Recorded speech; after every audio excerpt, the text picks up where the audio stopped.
Good morning. This day we're going to discuss some of the basic type of figurative language. So at the end of the lesson, we're going to use figurative languages or language. But first, what are figurative language and what do they serve?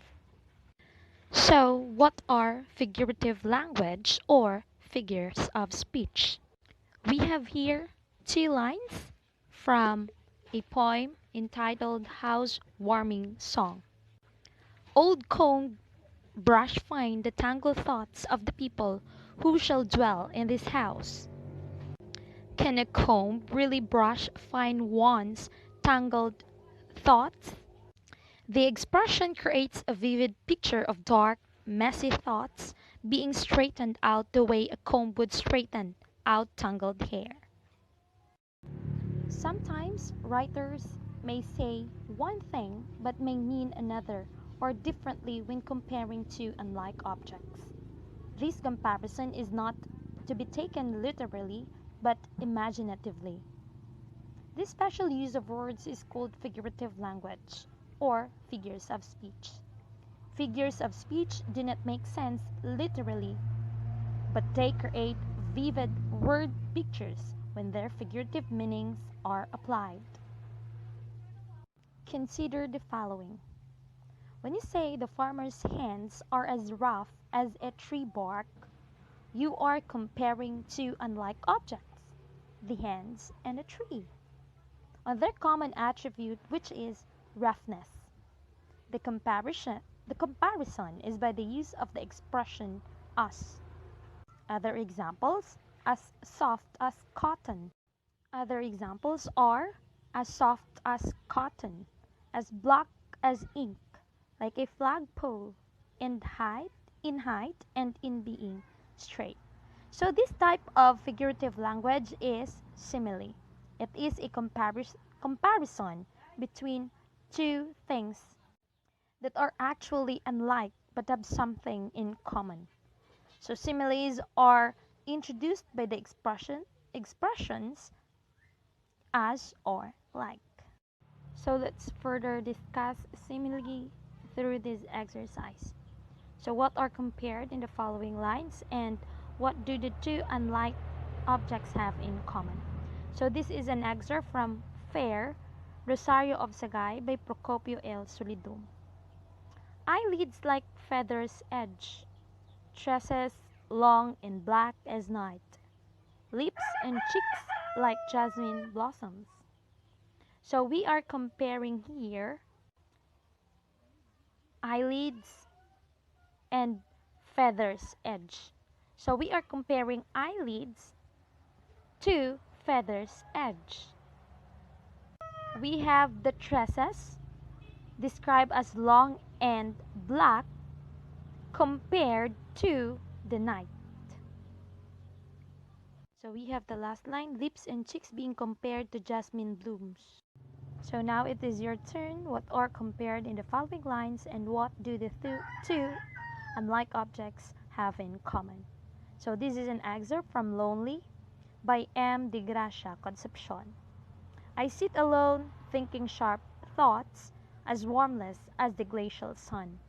I sit alone like a frozen rock left and embedded deep in glacial rivers, lonely.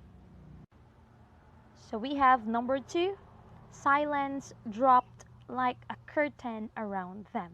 This is an excerpt from the Phantom Tollbooth by Northern Juster. Number 3, like silent, hungry sharks that swim in the darkness of the sea, the German submarines arrived in the middle of the night. This is an excerpt from The Cay by Theodore Taylor. So just comment your answers. Good luck. God bless. Our second type of figures of speech is a metaphor. Metaphor makes a direct comparison of two unlike objects that have something in common. It does not use the words like and as.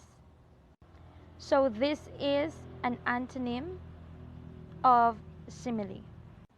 When you say, the wind was a torrent of darkness among the gusty trees, So you are likely comparing the wind as a torrent of darkness.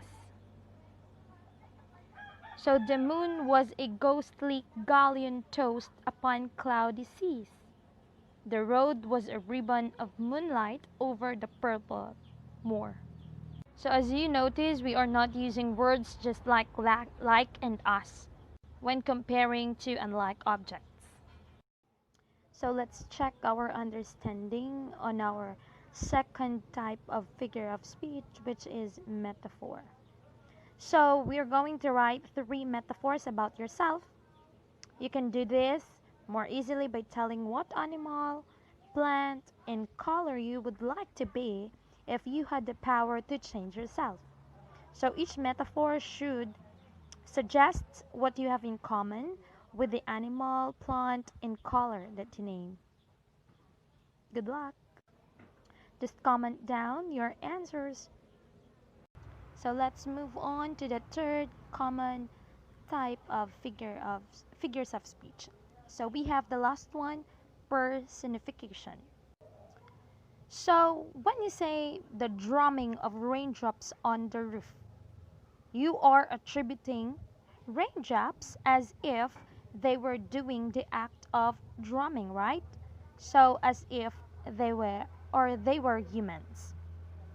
So drumming of raindrops on the roof is an example of personification, which is a figure of speech that gives human qualities to an object, animal, or an idea for more vivid imaging or illustration of a concept, an action, or an event.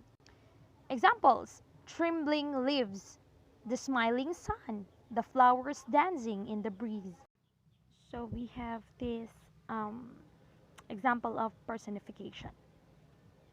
So the leaves laughed happily as the wind whispered secrets into their ears.